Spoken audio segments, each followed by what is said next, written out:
flag. Yeah.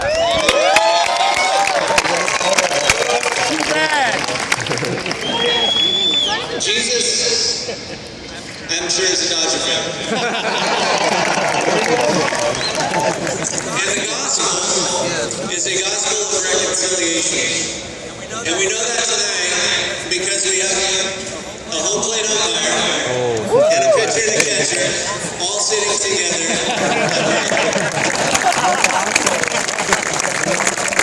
So I want to begin tonight by introducing Ted Barrett.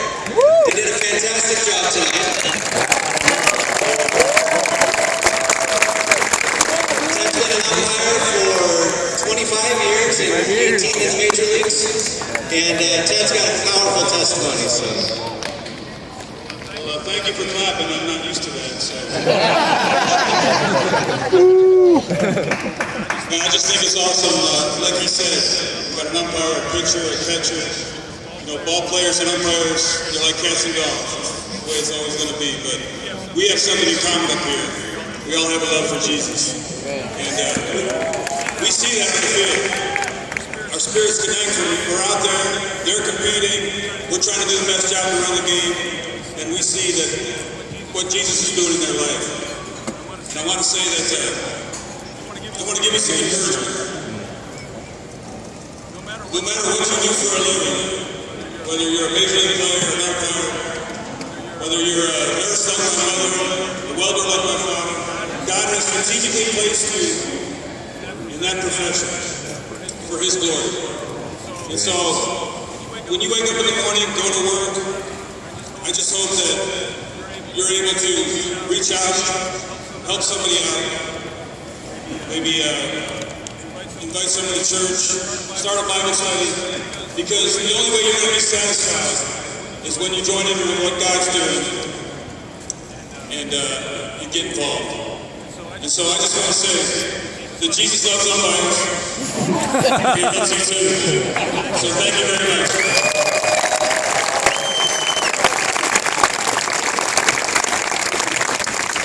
I think you guys all know this last guy. AJ.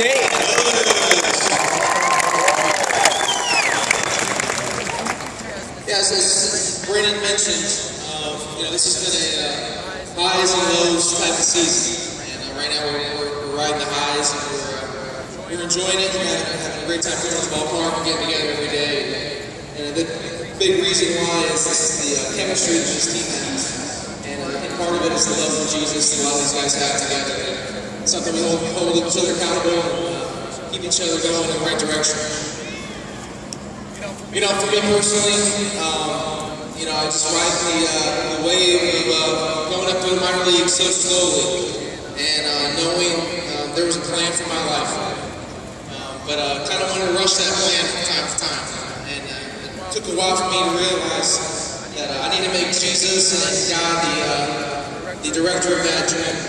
And I need to stop trying to have it on my own. Yeah. When I step back and I need to look back and know that I need to make God He's the main character in my life. It's not me.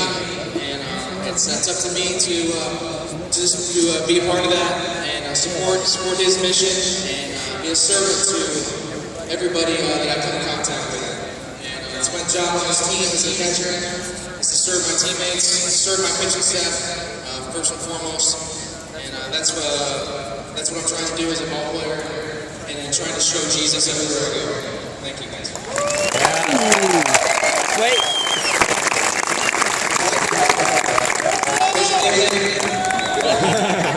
Clayton Kershaw. First of all, I just want to thank you guys for coming out because it's a really special opportunity for me and guys to get to talk about our faith.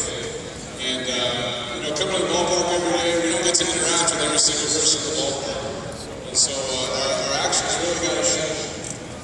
Sometimes that's hard to do on a baseball field. Sometimes that's hard to do throughout the course of our lives.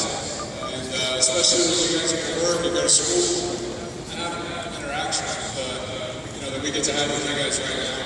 And that's the opportunity that we have because we get to.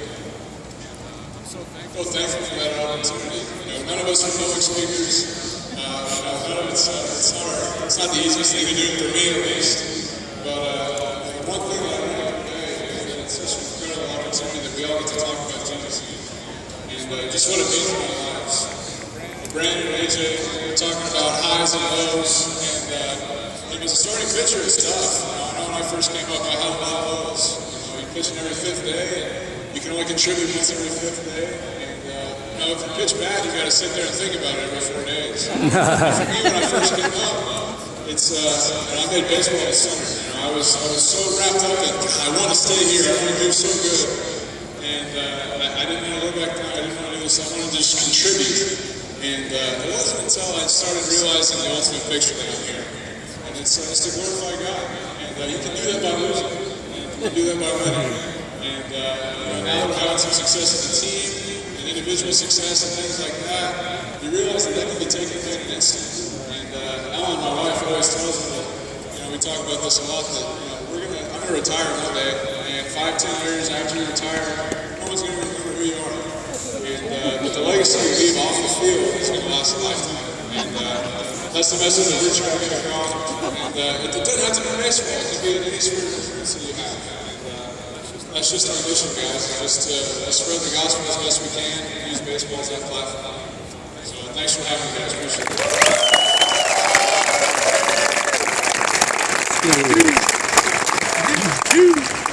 Again, they went deep over the center field ball to the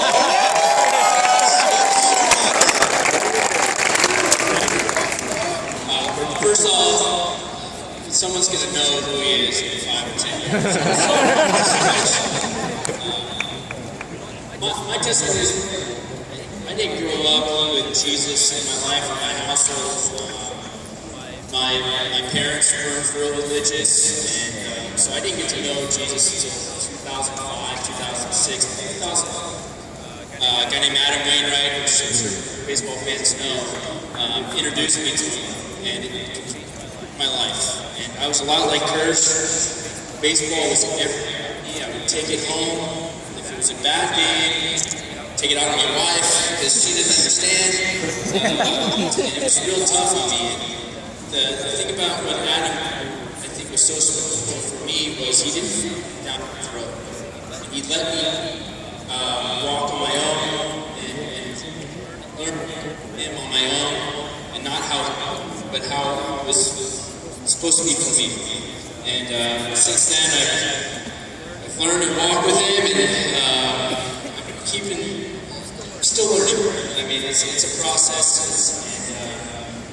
I don't think you completely know, and that's what every day is so special to me, is being around these guys, especially the coaching staff too.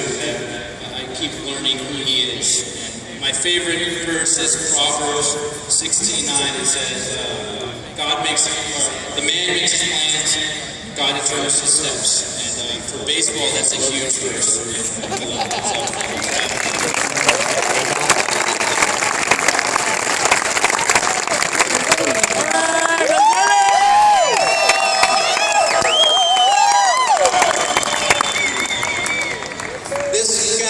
Traded, kind of a throw-in with Nick Punto, Adrian Gonzalez.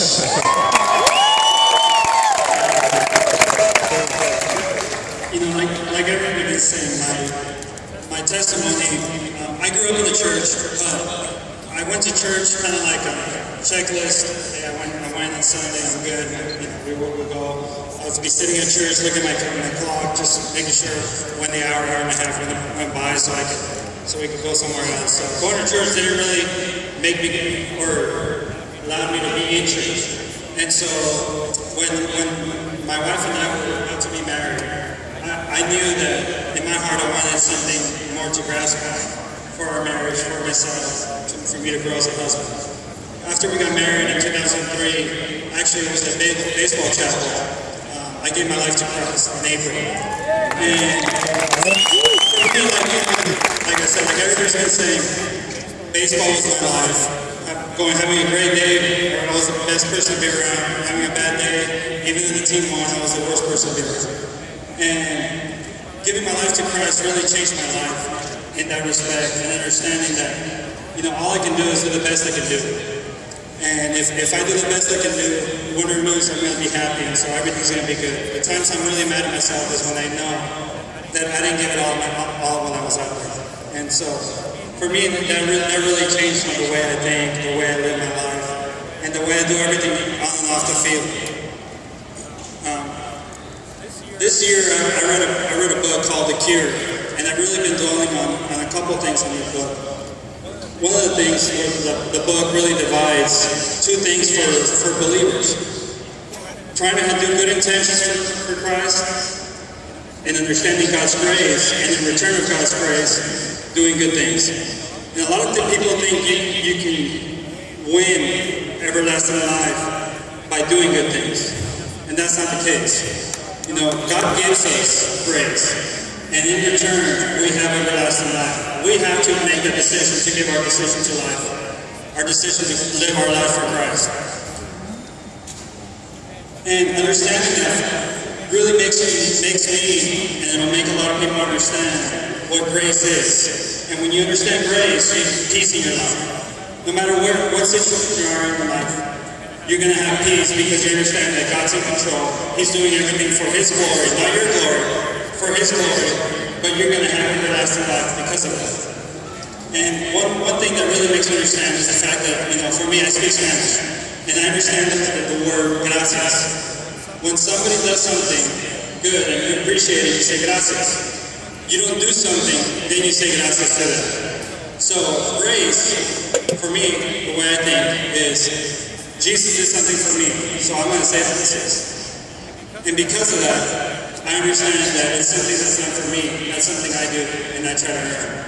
And so that for me has been really good for me this year, and understanding to just, do the best I can, understand that Jesus did this for me, and I can live a peaceful life because of it.